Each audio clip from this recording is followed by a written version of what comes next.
the Bible is complicated in terms of its use, historically and in contemporary life. Right?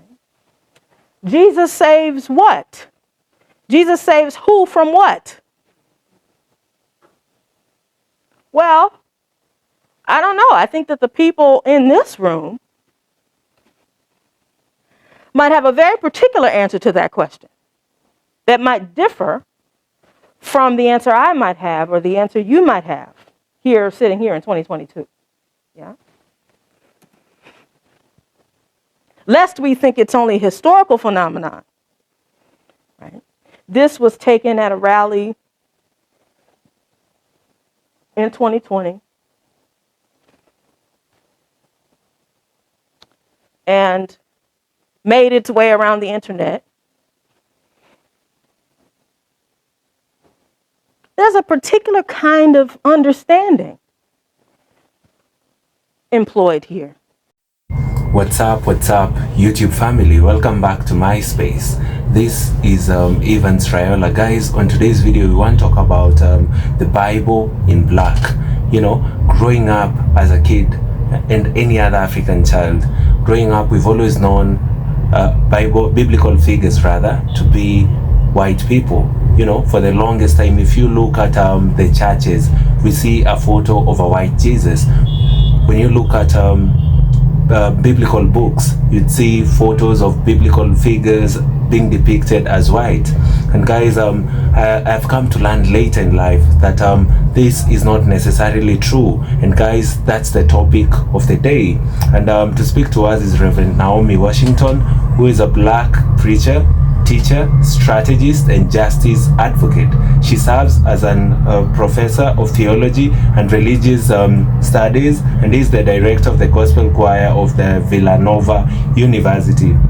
In her presentation titled Bible in Black, Reverend Washington explores biblical texts through the lens of black experiences and perspectives. This interactive session encourages participants to read and interpret the Bible with black ways of knowing and being as guiding principles. Reverend Washington emphasizes the importance of acknowledging the context and the identity that both readers and the Bible bring to the interpretation. She challenges the notion of approaching the Bible as purely objective, advocating for a reading that incorporates the fullness of one's life experiences and identities. So guys, I wanted to watch this video of Reverend Naomi Washington, talking about the Bible, you know, in black. Once the video is done, we'll get back and do a critical analysis about the same. Let's watch this, guys. So, the Bible in black. Last week, we talked a lot about why we even need to perhaps wear some different kind of glasses when we read the Bible. Why is it important to perhaps have a racialized view of the Bible? And we talked about the history and use of the Bible in an American context. This is a picture, the caption is probably too small for you to read. Bishop McKenzie preaching to the Negroes. Yeah. So the Bible has a checkered past on this soil. The Bible has been used in ways to subordinate people, including people who belong to a particular racial or ethnic group. Yeah. So we, first of all, start the conversation by disabusing ourselves of the idea that the Bible has ever been read objectively. That's when I get in trouble. That the Bible is always read through the lens of the reader. And that lens has been formed and shaped by social and political contexts, right? So, you know, one question this invites me to ask is, what good news was Bishop McKenzie sharing with these enslaved folk. What was his read? And what read did he transmit to his listeners, those first listeners? Right? The Bible is complicated in terms of its use, historically and in contemporary life. Right? Jesus saves what? Jesus saves who from what? Well, I don't know. I think that the people in this room might have a very particular answer to that question that might differ from the answer I might have or the answer you might have sitting here in 2022. Yeah. Lest we think it's only a historical phenomenon. Right? This was taken at a rally in 2020. And made its way around the internet. There's a particular kind of understanding employed here, biblical understanding. Yeah. So we said, here's one more. 2,000 years ago, Jesus ended the debate of which lives matter. He died for all. Appeals to universality are typically welcome. And yet, how does this clash with, right, the articulation of Black Lives Matter in 2022? So we set up the conversation last week by saying that the Bible's historical use and contemporary use is fraught with bumps, to put it mildly. Fraught with a history of violence, neglect, spiritual abuse. And so when we endeavor to read the Bible blackly, which I'll get to, we are trying to take seriously this history and in some ways correct our spiritual imagination. We talked about imagination last week, right? That the Bible, reading the Bible is based on, the act of reading the Bible is based on a particular kind of imaginative worldview. And what if this is an invitation to dismantle what already exists in our imagination and construct something that feels more loving, more holy, more connected to the gospel as good news. So that's the groundwork we laid last week. And then we looked at some scriptures. Right? We went through Genesis and we talked about the freedom story found there, the Exodus story found there. And we asked some questions like, to what degree is liberty contingent on oppression? Even in the Bible, that to set the Hebrew children free, somebody had to go. The Canaanites, the Hittites, we reread the story of the Hebrew midwives, Shiphrah and Puah. Right? We said, here were vulnerable women who had very little power, but a certain kind of holy skill set.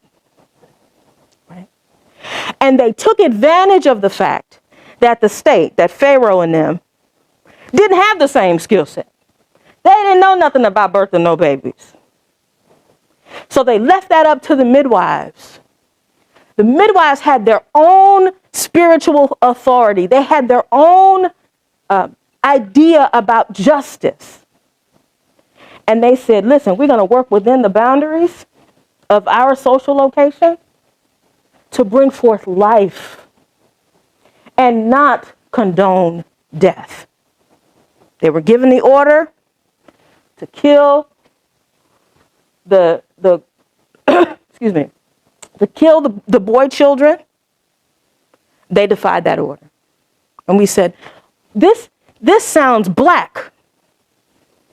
The making a way out of no way, the resistance to death-dealing empire, the decision to bring forth life, to use your skill set to bring forth life, even at great cost and great risk to you. We read through this story of King David interacting with the Gibeonites. There was a famine in the land, the text says. And David discovers that the famine is because David's predecessor, Saul, had done violence to the Gibeonite community. And so David makes this deal with the Gibeonites.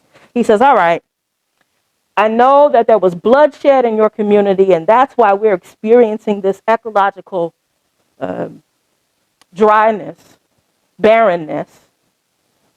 What if I give you blood, our blood, Saul's blood? Gibeonites are like, all right, we'll take it. And they killed 7 of Saul's sons. Remember this we said? But those sons had families. Those sons had mothers. One of those mothers was Rizpah. And Rizpah, though she can't do anything to prevent the king's decision to put these 7 boys to death, to make this political deal work, she says, I'm not going to let it go. This is not going to become just another casualty of war. I'm going to sit there with the bodies of those 7 boys, 2 of them her own. And I'm going to make myself visible to the point where I might even embarrass the king. I'm going to draw attention to myself and these bodies where David would rather not. And so the text goes on to say, David finds out what she's doing, sitting vigil with those bodies, refusing to forget these boys. And David makes the decision to bury them, first of all, extending to them that dignity. And then the famine was over.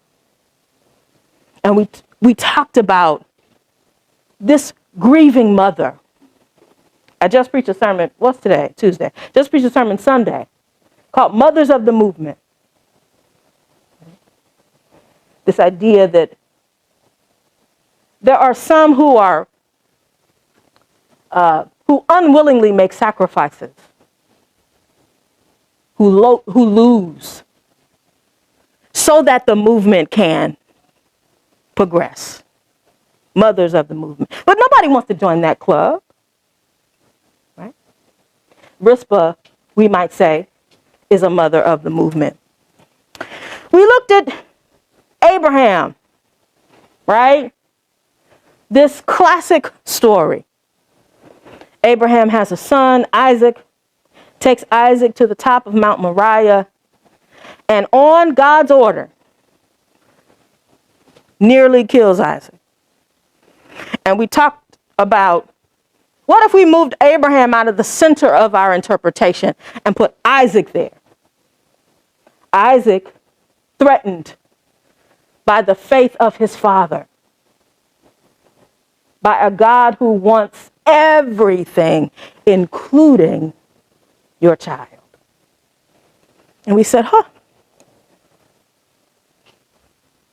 might somebody who's lost everything behind faith read this text? How might The Isaacs of 2022 read this text. Those who feel like they are laying on the altar of the church. Right? And every time the knife nearly kills them, there is a bell and they're saved. What kind of trauma that might be, right? So we move to the New Testament. And, I couldn't decide. I just picked a bunch of my favorite passages. This is one of them, Mark chapter 5. It'll be familiar, probably, to you. I'll read the Naomi adaptation of the text. So they came to the country of the Gerasenes. And when he, Jesus, had stepped out of the boat, immediately a man out of the tombs with an unclean spirit met him. He lived among the tombs. Nobody could restrain him anymore, even with a chain. Often he had been restrained with shackles and chains, but the chains he broke apart. The shackles he broke in pieces. Nobody had the strength to subdue him. Night and day, among the tombs and on the mountains, he was always howling and hurting himself, cutting himself with stones. Let's pause. Now, I was taught to read this scripture, kind of rushing through this part so we can get to the action, which is Jesus doing something miraculous, right? But if we just stop and read what's on the page, what do we know about this man?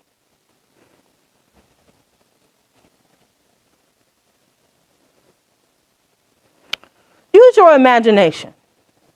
What do we know about him?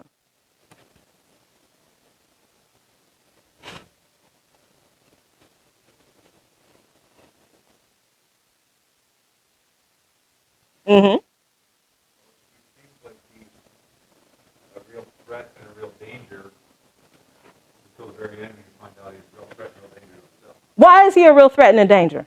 How do we know this? Acting out of the norm of the way non-threatening, non-dangerous people would act. Like what? Like not yelling and screaming and breaking chains and acting out of the ordinary. Okay. Do we know if he was doing that before he started living in the tombs? Yes.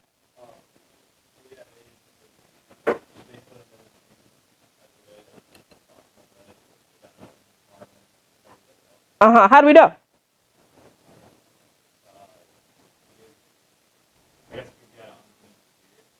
Huh. And what's an unclean spirit?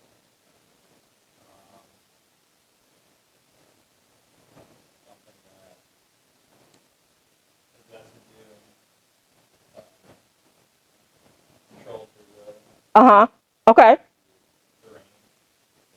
Okay.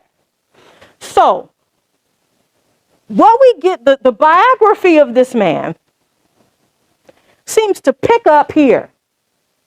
Like if you read my biography, you're going to start in Detroit, Michigan, on the west side, 1980, and then, right? We don't get any of that. Does he have brothers and sisters? We don't know. What does his father do? We don't know. Did he finish school? We don't know. But we pick up here. Now, if I don't get sleep after maybe 36 hours, guess what I'm going to be doing? Yelling and screaming, probably banging my head against the wall, right? I don't want you to catch me there. I don't want you to pick up my bio there. Pick up my bio on the west side of Detroit. Come meet my mother and my father. I got a little brother. But we pick up here, somebody said he has an unclean spirit. But we don't quite know. We have what we would think constitute unclean spirit. you know. But the more you learn, the more vocabulary you have to describe what's going on. Before whoever discovered asthma, I'm sure a lot of people were heaving and coughing. I have asthma. Wheezing, and people were like, well, what's wrong with her? Something's wrong with her. And then somebody was like, no. What happens is, in the lungs, there are these sacs, and then it. I'm just pushing because we really don't know. We fill in gaps. And I'm affirming that practice. We do that with everything we read. We try to fill in some blanks. But this seems to be set up such that the man is already the bad guy in our minds once we start reading. He doesn't get a history. He doesn't get a story. We don't know why he's living in the cemetery, y'all. The place where people go after they are dead. But he's been sent there. You know, he didn't answer a realtor ad on Zillow, right? He probably didn't choose to be living in the cemetery. He was sent there. And so one question is, why is he living among the tombs? Why does the society say he's got an unclean spirit?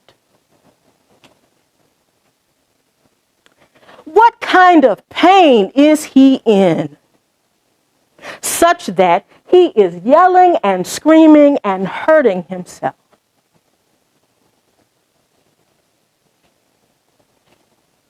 As a clergy person, you know, I'm a mandated reporter. That if somebody is talking to me and they seem like they're going to hurt themselves, they're a danger to themselves or other people, I am mandated to do what? I need to get on the phone. I need to call somebody. I don't put the person in my car and take them to the cemetery and drop them off and leave them there.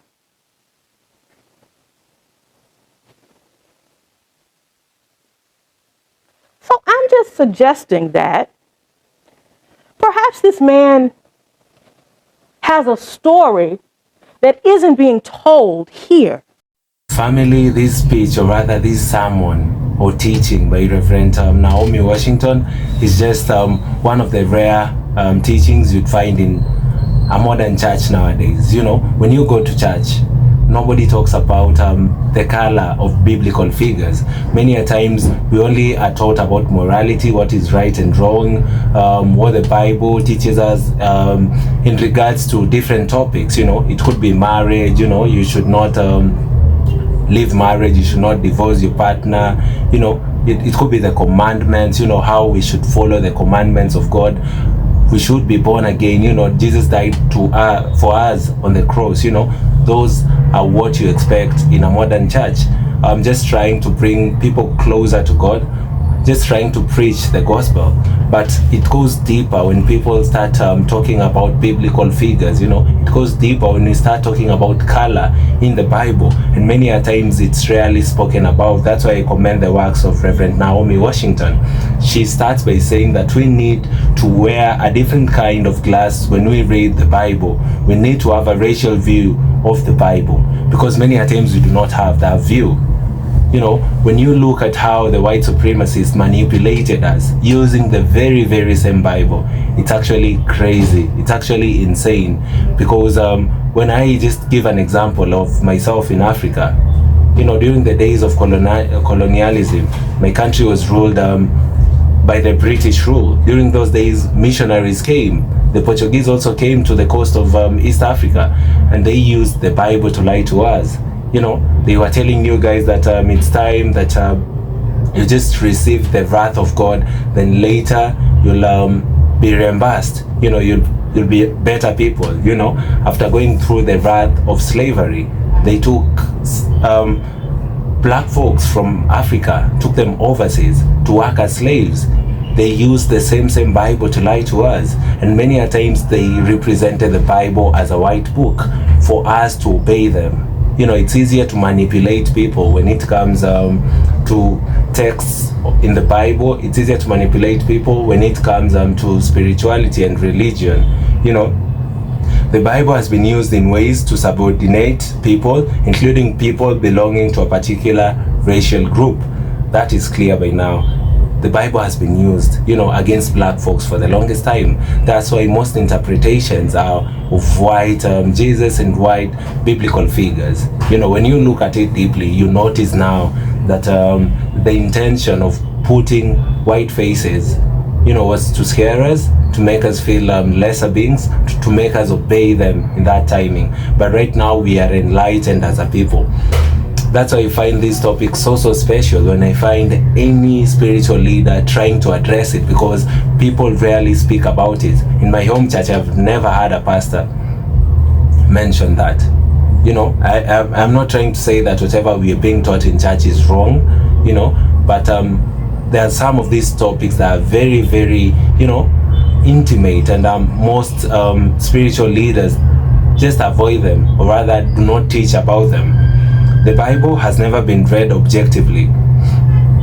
The Bible is always read through the lens of the reader, and that lens has been formed and shaped by social and political context. You know, if we have a specific lens that we all read with the Bible, you know, there is a way that this lens has been formed or shaped by social and political context. You know, some people actually rewrote the Bible and just tried to ruin it, to distort, you know, the initial information, to distort the original message. You know, it's time that we be so, it's time that we just trying, you know, to be intentional, you know, even as we read the books. You know, why are these people shown this way? You know, what's the history of the Bible in certain places? Do we have any black representatives in the Bible? You know, what about Ham? You know, any place you hear they mentioning Israelites in the Bible, what do they try to mean? Are they people who are looking like me and you? You know, we just have to be intentional with certain topics. We must be in a position of understanding, not from a position of just being lazy and just flowing with the vibe. You know, we want to know, you know, this is that generation of people who ought to know what represent what. You know, when I see a photo of a white Jesus, what does that represent to me? Well, how does it trigger me? You know, what proofs do we have that actually shows us the color of Jesus from the Bible? You know, that's how deep we want to go. We want to be so intentional, you know, by the teachings in the Bible. The Bible is complicated in terms of its use historically and in the contemporary life. You know, some people are using the Bible wrongly. Some people are using the Bible to blindfold others. We've seen churches emerge right now, churches of wrong spiritual leaders who are just trying to just brainwash their congregants, you know, and get something off from them. I've seen churches where pastors tell their congregants, come with everything you have, give us your property, give me your land, you know, change your land's name to mine, give me the ownership, just for them to push, you know, their own interests. We cannot believe just anyone. You know, God has been using spiritual leaders as vessels to just pass the gospel to us. You know, we should have the spirit of discernment as a people. When we endeavor to read the Bible blackly, we are trying to take serious this history and in some way correct our spiritual imagination. For the longest time, most of us have a wrong spiritual imagination. We have an imagination of a white-filled Bible.